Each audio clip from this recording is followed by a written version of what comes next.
You do not become a high performance coach with the Chicago Bulls because you tackle life lightly. Wendy Borlabi has worked with the NBA and also the United States Olympic Committee. And on the non for profit side, she works with inner city kids who she coaches on career and on sports. And as many of us know, about 1% end up in the NBA or in the NFL. And so she, has them look at what else can they do with their career. She's a solo parent to twins and seemingly always on a plane. So I feel very fortunate to have landed her here today. How are you today, Wendy? I'm doing well. I'm doing well. I'm so excited to be here. This is really great. This is fun. I'm excited. So tell me, sports was a pivotal part of you growing up. Tell us a little bit about that. Sure. So I'm actually originally from Ghana, and when I came to the United States was in the late '70s, and my dad and my brother learned of American football, and so that was on Sundays they watched football. As I said, we Hmm. watched football, and so my parents were going to they're working and trying to get their education, and so they were gone a lot. But Sundays they were home, and so that was the time we spent together was watching football, and we also watched westerns. I'm not really sure how that connected, but we also watched a lot of old westerns. But Sunday was the day, and so sport just became it was one of the things that we did, and they wanted us, of course, when you come to America, to play every sport. So we played everything, but that was just like the thing that we always, as a family, were that we did, and so that just became synonymous to me of just comfort and love and familiarity. So sports was it. I love that. And sort of back in the day, and we're aging ourselves a little bit here, on TV, you basically took what you got. And there were a lot of westerns on like Sunday afternoons. Yes. There was a lot of Clint Eastwood, and then other people you're like, I don't know who that is. Um, did you have a career backup plan, or was it always like, I'm going to work for a major sports organization? Like Oh, that's I'm going to say this was the backup plan, but it wasn't even a backup plan. I had no idea, which is essentially how my non-for-profit wisdom not came about, because I found out about sports psychology after I graduated undergraduate, and I was working at a facility for day treatment and depressed and schizophrenic mm, adults, and one of my coworkers was going to a sports psych conference in New Orleans, and so she knew I was an athlete, and so she said, would you go with me? Our job was going to pay for it, so I went and had a fabulous weekend in New Orleans. I bet. I don't even think I attended a single sports psych thing at all. It was just a great weekend in New Orleans. And then like a year or so later, I started thinking, what is this sports psych thing? What is this about? And so I looked into it and realized it fits exactly who I am. I get to work with people. I get to help them achieve what they want to accomplish, and I get to watch sports all day. So I just started looking more into it, and then went in to get my master's and then my doctorate. But it was nothing on my radar. Had no idea. I mean, I thought I was going to play professionally and then retire, and I don't know what I thought I was going to do after that. So this was not even on my radar. I was at the right time and found this information, and made a career out of it. I love that you went where you were led. And what it sounds like, sort of, as a book coach, I work with people on their stories and their fears. And you have sports legends that you work with that are getting up in front of a million people and dealing with being criticized. Like, how do you instill trust in people that are so iconic? Sure. So I think that the first thing is that I don't interact with them as they're iconic. I interact with them as just a regular people, because they get that from everybody else. Right. So when we talk, they're just a regular person to me, and I don't give them any special treatment.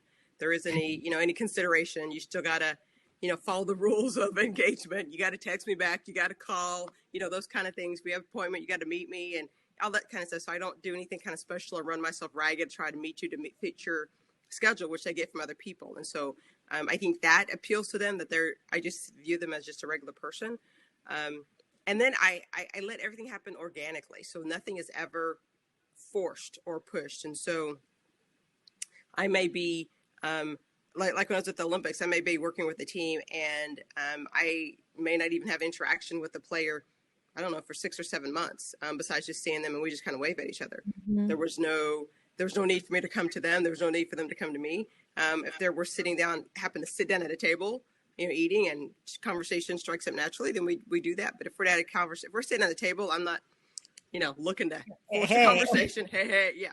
I'm not looking to do that. So if it doesn't happen organically, it doesn't happen. And so I think that, appeals to them. And then I think the third thing is that I am me, regardless of the setting that you get me in. And so I'm just a real person with all my flaws and my funny jokes and my quirkiness and all that.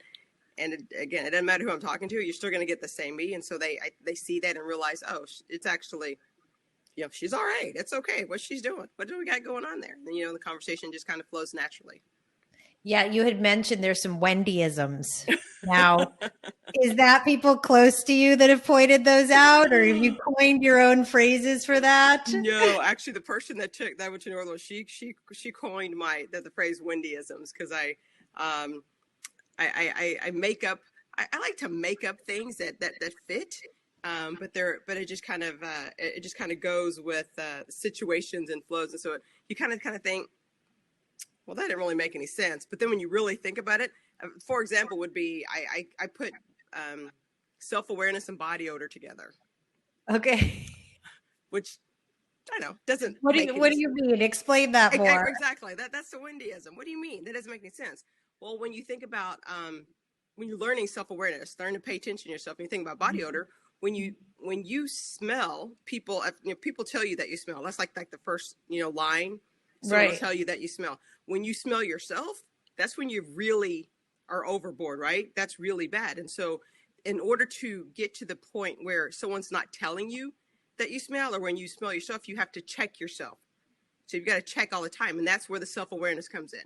So you're constantly checking in with yourself. And so that's where the whole body odor comes in. You're constantly checking this. So I say you're smelling yourself. I love that.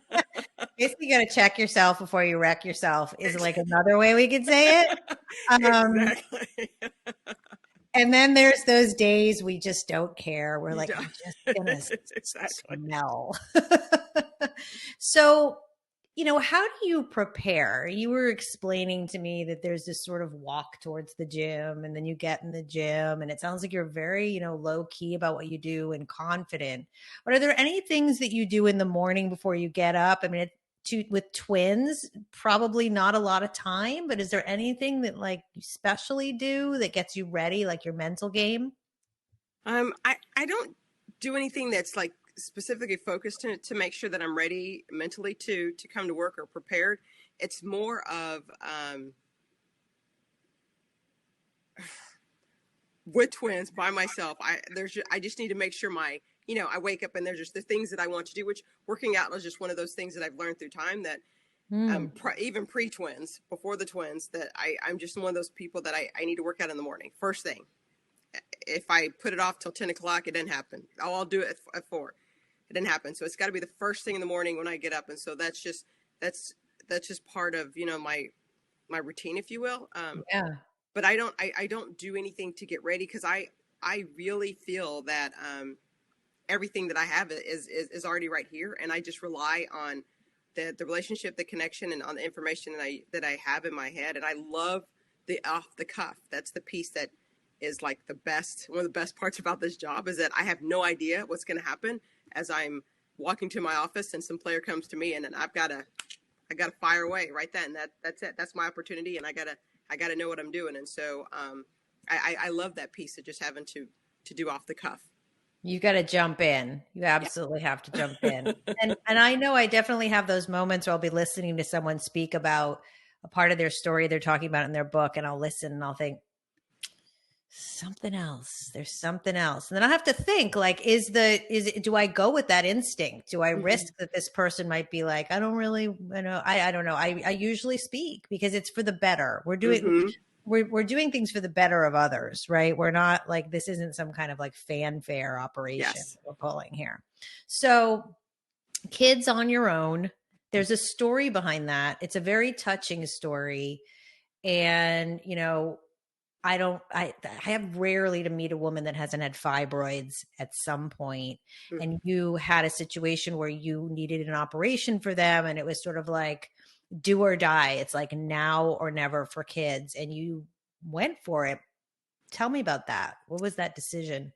Sure. And it was as most every major life decision I've ever made, it just happens like that. But it was in October 2011. I remember it. I went to the doctor. He said this was what's going on, because they had formed on my uterus, and that was the do or die piece, and that now that they had formed on my uterus, they will continue to. So if we could have the first surgery to take them off, and if that's successful, the chances of us having multiple surgeries and not nicking, cutting, or tearing your uterus goes really slim. So this is the window that we have here. And so I left the office. I went to the gas station. I was pumping gas and called my mom, and I said, I'm going to have the surgery and I'm going to try to get pregnant. And she was like, wait, what? I was like, this is it. This is what we're doing. And so that was October. I had the surgery in January, and they actually removed 9 fibroids and didn't nick, scratch, nothing, my uterus,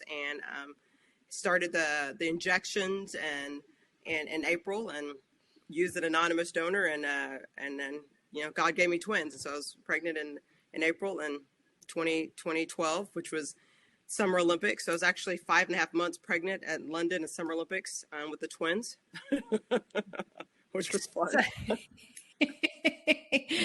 That's exciting. Well, I mean, I think that gives people courage, to realize that there's another answer, like you're a career woman, or we just haven't met the right guy or girl, or, just don't have the partner to do it with. And it's like, you got to partner with yourself, like, and say, do I really want to be a mother? Is this something? And, and the process happened fast for you. Like you found the donor, and next thing you know, you were pregnant, as you said, like in London. Were you supported, like as a whole, by the community? Like, do you have a tribe of women that you lean on, or was this kind of a solo expedition? Well, in the process and moving forward, I mean, I did with my family. I mean, I was supportive of my family, and I definitely have, as I tried a couple of women that I used and are supported on, and a couple of men. But it was, I work, should I say, in situations that are stressful for me personally.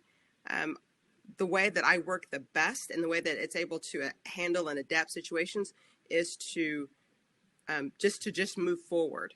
And so in order to move forward, I felt like the least amount of people that were going to contact me on a regular basis to ask me how, because I was actually pretty sick. I ended up having to do IV treatments about every day, and I lost 17 pounds before I even gained weight. So I went from a size 8 to I was wearing a size 10 during the Olympic Games, and I was 5.5 months pregnant with the twins. And so I was pretty sick. And so I wanted to minimize the number of people that were going to continue to contact me. And so I needed to just go on with my life and work things out as it happens. And if I needed something, I would reach out for it. And so I felt that was the best way to do that. And the people that were there that supported me, I shared that with them. And so they were great in that there wasn't any of the lurking, but if I reached out, they knew I needed something. I needed some support. Yeah, absolutely. And so it became quite nice. And it was really great for me to be able to have this experience. And I was going to say, it is true. It was great on a professional level, because there were things that I had talked to players about, and things that I've asked athletes to do, and that I had done, but not to this level. I mean, I had the experience of saying, I mean, I was nauseous for 10 months. And so when we talk about the things to do to not focus on the pain, in order to accomplish a task, I used that, and I did it. Right. I did that every day. And so it gave me that, and I had to constantly revisit it and shift it and change it, because it changed with me and with the time. And so it gave me that opportunity, professionally to explore that with the techniques and things that I was doing. So I thought that was a good piece of that. But the support is obviously, I mean, it's been great and always has been great. My family, my mom is amazing. I mean, the first thing she said to me after she got off the shock of, wait, what are you going to do, was, I think I retire in 2 years. So yes, you could do this and I can move to come and help you. And so it was boom. Wow. That was it. Yeah. I mean, cause it takes a tribe, it takes a village, it takes a tribe. Mm-hmm. I love this whole moving forward kind of concept. You've talked to me about, writing a book in the future, and what's your relationship with writing? So I am not that great. I wrote and have written, but I think this is a very, obviously a very different task, is to be able to write a book. And so, I think that the challenge of it is so appealing to me, because it's going to push me in directions that I feel like I haven't done yet, which is, part of that growth. I feel like we always need to grow and develop, and that's part of, wanting to do this. And so, I think that it's again, it's not a great relationship, but I definitely feel that taking this on, it will develop. And it was something, and I think that this is something that I hope that after I do one book, that there's something else behind there, because I feel like it's important. I feel like it's a passion that I really want to push myself to do. It is a gateway for sure to new developments, and there is pain involved. It's a different kind of pain, but Yes. it's painful, but it's like it's like a really beautiful pain. When you know you're doing something that you're aligned with. Someone just said to me, like, when you're aligned with something, it's painful when you're doing it, but you feel like a million times better later. If you're not aligned with it, it feels good now, but later, oh, do you pay the price, right? Right. That makes that sense. Instant gratification. And so books are definitely a long game. Would you be interested in writing about sort of the power of the woman, or do you have more specific correlations with sports psychology and how to bring that, that pain piece into everyday life? What kind of direction has crossed your mind? I was actually thinking about, I like the way you said that, the power of the woman. I didn't think about that whole idea, but I definitely think of the strength of the woman, and just thinking about from my mom and her mom, and what they had to do in order for things to happen, for us to be here in the United States. And so, right. Just thinking about that development, and then for myself, and how that affected me, and the things that and what I've done, and the way that I've carried on, and how even after I've had the twins, with my daughter, the shift in me on pushing myself professionally, mentally, emotionally, because I'm raising a young girl in this day and age, that I wanted to empower her. And so I thought, I have to, now I've got to push myself, because I don't want to have that conversation with her where she says, I didn't do this because of X, Y, Z. And then I think, oh, I did the same thing. I want to have so yeah, even that shift for me of like, oh, wait, you got to do more, because now you've got someone else that you got to help to empower as well. that makes total sense. In COVID with my daughters at home, I have now become acutely aware of how much I've watched everything I do, how I handle business, how I talk to people on the phone, how I, converse with the mailman. I mean, it's like I'm being watched and it's making me behave a lot better, I must say. And that's the power of the next generation. Like, we're all sort of saying, hey, like, level up. Like, let's absolutely. level up. We've got stuff to do. Like, we're just getting started. Yes. We're just getting started in this country. And you've come here, your family, you've come to this country, you're part of that level up. And it's been unbelievable to have you here on the show today. And thank you so much for your time. Oh, thank you. Thank you. This is, I love the whole women empowering women. That's a beautiful thing. Yeah, we're going to do it. All right.